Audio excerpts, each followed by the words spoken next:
The Circuit de Barcelona-Catalunya hasn't been the only host of Formula 1 Spanish Grand Prix over the years, but it has been the home of it ever since 1991, which gives us so many classic moments to reminisce about ahead of this weekend's event. So let's have a look, guys. 5 of my picks for the most memorable, magical moments from Spain over the years. And we're going to start with the first Spanish Grand Prix to be held at the Circuit de Barcelona-Catalunya, that being in 1991. Now, this started in damp and tricky conditions, and who does well in damp and tricky conditions during this time? Of course, a certain Ayrton Senna, and his battle with Nigel Mansell did produce one of the most iconic images ever from Formula 1, them going down the pit straight at Barcelona at full speed, just waiting for each other, one of them to blink going into the braking zone, the sparks flying.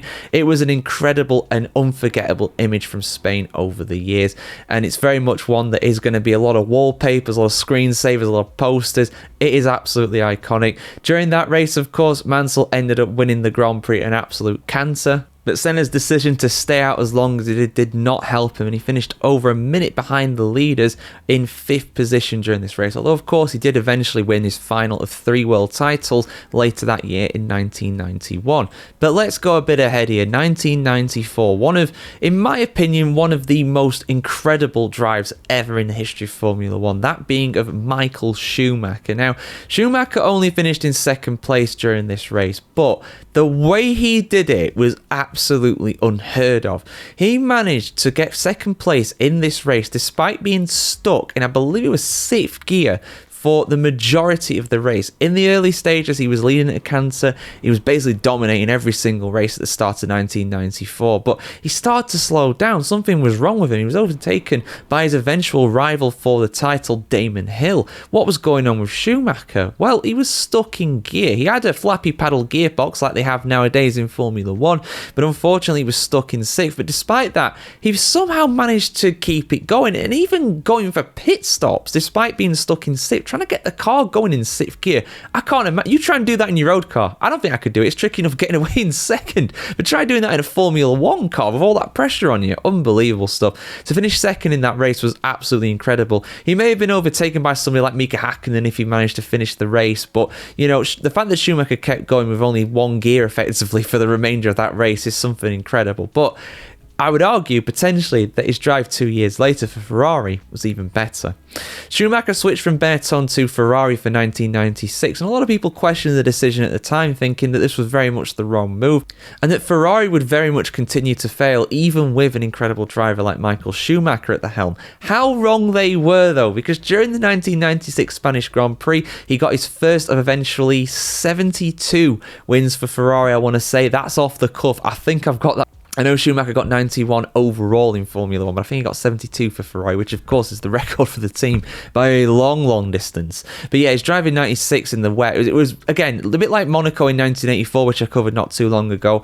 This was an unbelievably wet race that they would never consider racing in now. All the drivers are dropping like flies. I think we had like six finishes by the end of the race, but even if all the top runners managed to finish this one, Schumacher was lapping at 2-3 seconds a lap faster than anybody else. He mastered the conditions in what was an absolute dog of a Ferrari, a deck chair of a Ferrari, I've heard people call it as well, which is pretty accurate because it was not a good car, but he managed to get a few wins in 96, this being the first of them.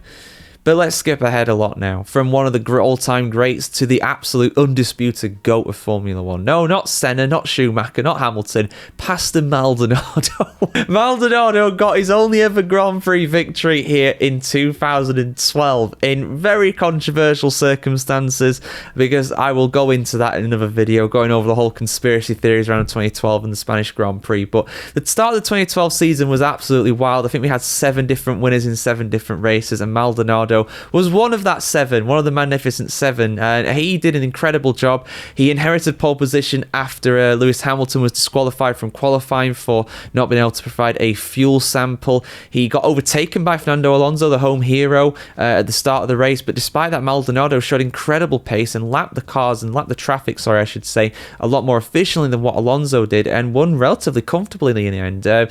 Somehow on that day, in the hands of the best Venezuelan to ever drive in Formula 1, 2021, they managed to win comfortably, Williams, and to this day, it's still their most recent Grand Prix victory 13 years on. Let's talk about two actual GOAT contenders. I'm sorry, Pasta fans, he's good, but he's not quite Latifi level. But let's talk about two actual GOATs now, or GOAT contenders, I should say. Lewis Hamilton and Max Verstappen. Their battle in 2021 here was absolutely incredible. Different tyre strategies. It was fantastic to see them really battle it out. Hamilton took a stop more than Verstappen, which put him behind and obviously gave up track position during a time when, Spain was very much regarded as a track that is very, very difficult to overtake around. It still is quite difficult, but it's not as difficult since they got rid of that pesky chicane at the end of the track. But despite that, Hamilton powered through on new tyres, set qualifying lap after qualifying lap to catch up to Max Verstappen and pass him for a vital win in his quest to win that 8th World Championship. Of course, he did fall short of that, but in the end, of course, he did fall short of the final hurdle in 2021, but this was a resounding victory and a massive confidence booster